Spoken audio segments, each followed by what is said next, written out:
Pigman! Pigman! What's down in the deep, deep, deep, deep nether? It's the Pigman! No, not that version. No, not that version. In this case, it's actually more of like a person, not a man and a pig. Here we go. The Pigman by Paul Zimmerman.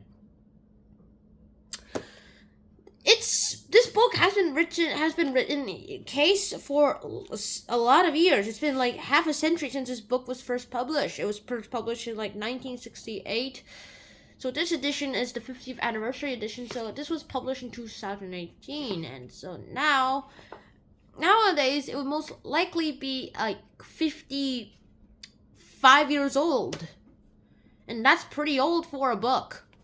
I read books that are 600 years old, and this book is still pretty old because it's meaningful to us.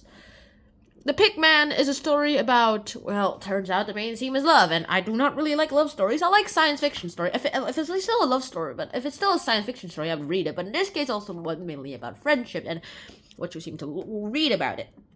The only thing I seem to like about all this is the bombs. Like, I mean, John, one of the main characters, goes ahead, sets a bomb. That like takes 8 minutes to light up, and they're like, boom! And then when it goes boom, there's a kid. He always puts it in the bathroom on the first floor, which is right next to the principal's office, which could get him in trouble. But it takes at least 8 minutes for it to light, so he just pretend he went to the bathroom, just slowly drop a can that's filled with that has some rubber on it, and then that can is the thing that explodes. So he doesn't look sus at all, even if they look at the CCTV images. I don't even think CCTV existed then. And so then after 8 minutes, like, it would go boom, and sometimes he would forget he set that bomb. Everyone would be surprised, sometimes even himself.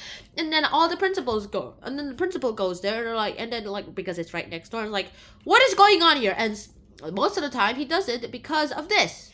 There's a kid inside there using a cigarette, and like, and then right there, he's caught the principal looking in the bathroom, and right there is a kid with a cigarette that's just freshly lit. And they're like, did you set the bomb? And no, sir. I mean, it's pretty hard to believe okay, that guy's true. That guy was saying the truth, but it's really hard to believe the truth when you basically have a big fire match in your hand. Yeah, I'm pretty sure vapes are better than that. And so, what's the main theme here? I guess it would most likely be family, because the Pigman, that's a nickname, and his real name's Pignotti. Yeah, it's Pignai, I think. That's how you say it, because I think he's Italian or something. Anyway, so, turns out this Pigman did not have any kids, and he had this wife, though, who was very loving and affectionate, but she died, like, a few months ago. In fact, I think there was, like, her receipt bill somewhere here. It's a very short story, to be honest. Here you go. Here. It's the bill for it. And the thing is, I'm pretty sure that that Paul Zimmerman forgot the fact that this is actually a book that is typed. So I'm not sure how they smuggled the bill into this type. But then again, the Pigman was dead, so I guess if he had last will and testament, he would have left everything that was the house, everything to them, I guess. But then again, there's like nothing else they could do right there. I'm not even sure that the Pignotti, Mr. Pigman right there, doesn't even have a job other than the fact that he used to be an electrician. I mean, I guess being an electrician was a pretty good idea too. Also his pig collection was awesome. And the thing is, that's the whole point of this story, I guess. It's just to show that when you're missing something, sometimes you just need other people. I mean, this book really has some interesting perks too.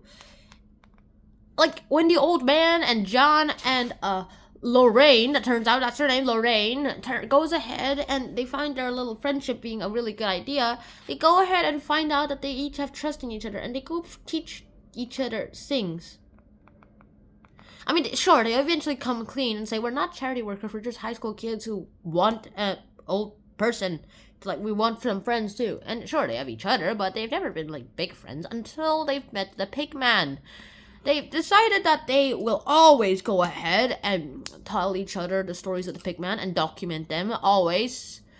And I think that's the whole point of the story, to just show people that family is the most important thing in the world. Okay, maybe, okay, so this might be a love story, but also it's a modernized story. It seems very modern. It's like a real life fiction, a realistic fiction story. So I read it. Also, I don't have to enjoy it. But the next part, I'm going to enjoy a lot because it's talking about interests. Interests are the things that seems to give your life a purpose. So basically, what I'm trying to say here is that don't let other people make your interests for you. Instead, get other people to help you with your interests. Just don't let them give you what they think should be your interest. Tell them what you think is your interest.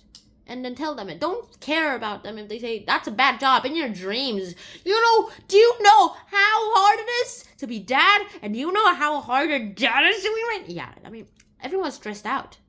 Don't let anyone stress themselves out because the thing is, that is the worst thing that could happen to you. When you lose a family member, it could be hard. When you lose a person that you really like or was very close to, then it would end up being really, really, really depressing too. And I'm pretty sure this book's supposed to help you with that in some way. Okay, so maybe not in the loving way, but I think this should tell you that there's always a missing piece in your life. And because there's a missing piece in your life, you need to fill the gap. Just like, let me take a robot as an example. This robot is missing a hand, and so it's always missing a piece. Now imagine that this robot is Mr. Pignati, and then Mr. Pignati, and then suddenly one day there are two people who come along who seem to be a really good replacement. And so he tries to go ahead, Mr. Pignati tries to get friendly with them because he's desperate. He's an old man, secluded from royal life, just lost his wife, and really, really, really wants someone to talk to so that he can be friends with. And they decide, hey, this guy seems okay. Also, it originally was supposed to be a prank and trying to get a conversation on the phone call very, very long. Instead, they seem to get closer and closer and closer, and then when they come clean, they seem to snap together. Until that one fateful day when they betray him, and then he's like, reject the part!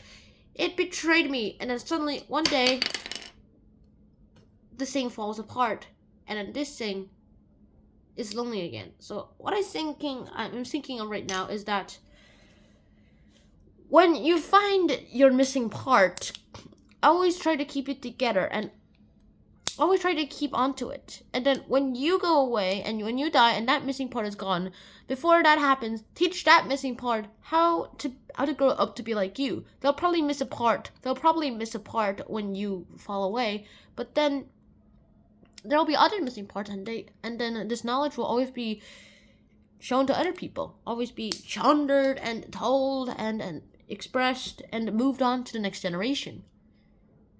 If you remember my video about the selfish gene, this is basically what it basically means. That life is a cycle, and you don't have to be a family to, like, spread your genes. You don't have to be a family. All you have to do is, like, be friends or something, and then you can spread information and the feelings to the future. And that's about it. So I really hope you guys enjoyed this episode of Hanchon Sean. I hope to see you guys soon. And then in another episode of Hanchon Sean, I'll see you guys soon there. Sean out. Peace.